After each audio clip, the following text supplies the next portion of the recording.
Well, as we explained yesterday, I'm filling in for Andrew Bolt this week. Andrew's taken himself to Israel to see for himself what's unfolding in that Middle East conflict. Andrew told us yesterday and visited a kibbutz that had been invaded by Hamas terrorists on the 7th of October, the harrowing pictures of the dead out of that community. And then, of course, he went to that scene of the music festival, which was just as harrowing, with young Israelis gunned down brutally in cold blood by Hamas terrorists. Andrew's travelled north today. He's gone to the border with Lebanon, and he joins us now back in Tel Aviv. Andrew, you found yourself in the middle of a missile exchange today down on that northern border. Yeah, it's interesting, Steve. There are two wars going on, in fact. One is just 45 minutes down the road, the one that all the attention's at. That's Gaza with Hamas. And an hour and 45 minutes up the other way is another one, Hezbollah. They are in southern Lebanon. They're a much bigger terrorist group, also funded by Iran. They've got, people are saying 200,000 missiles. No one really knows. 60 of them were fired yesterday while I was there. And I was sitting there in a general's office, a general in command of half the border. We'd just gone to the border, and the Hezbollah are over the ridge line. There's a big wall there, and they fired at a village not far from us.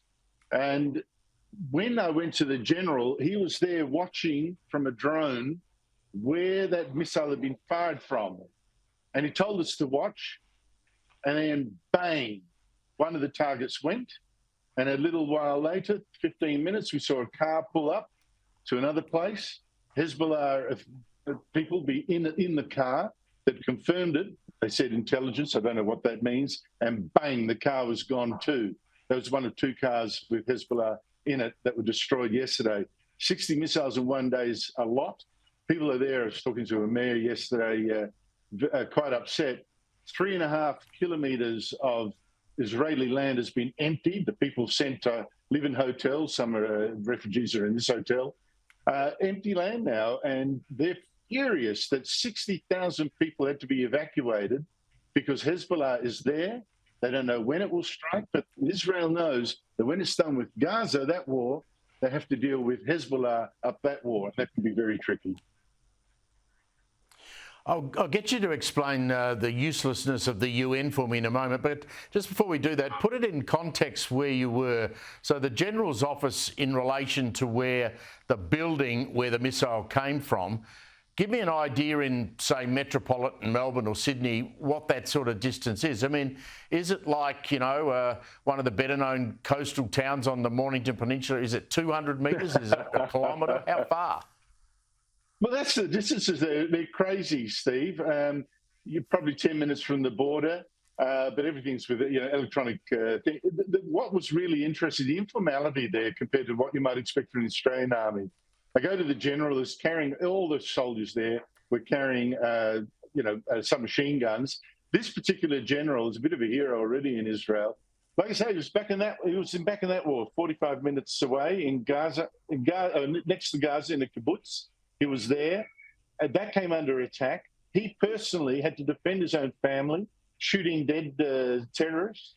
After a few hours, finally, the rest of the Israeli military came.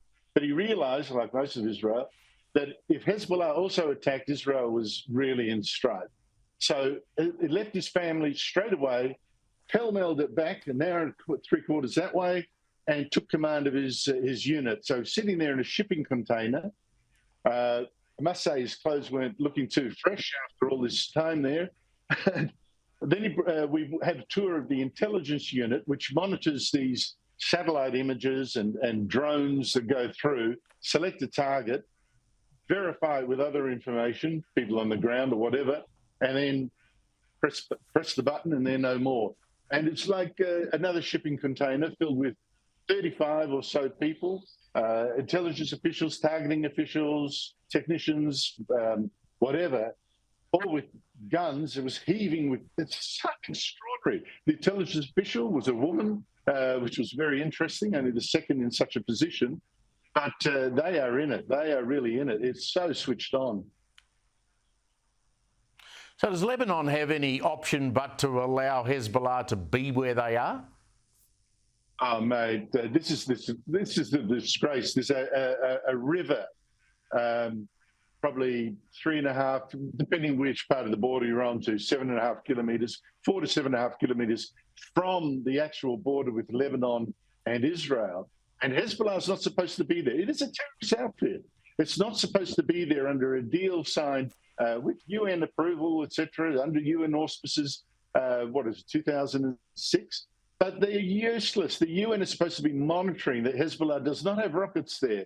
So to give Israel some time to, incoming, it's not like suddenly an anti-tank missile straight through your window, which happened, I think, last week. They're supposed to push them out. But like the Italians are there now. And we've actually got footage of the Italian peacekeepers there who are supposed to keep Hezbollah away from the border, actually having a missile through there or some weapon, an anti-tank weapon, whatever it is. Their vehicle is set alight. The soldiers pile out, and Hezbollah just disarms them, which is one reason that, as the people here say, they didn't hear anything from the peacekeepers there that it's monkey not see, monkey not speak, monkey not hear, and this is trash information that they could have got a week ago and is useless today. And we talk a lot about the displacement of Palestinians, as we would, innocent Palestinian civilians who've had to move out of their houses and go south. But no one's talking about 60,000 Israelis who've been told, oh, you can't stay here, it's not safe, go and live in a hotel. How long are they going to be there for?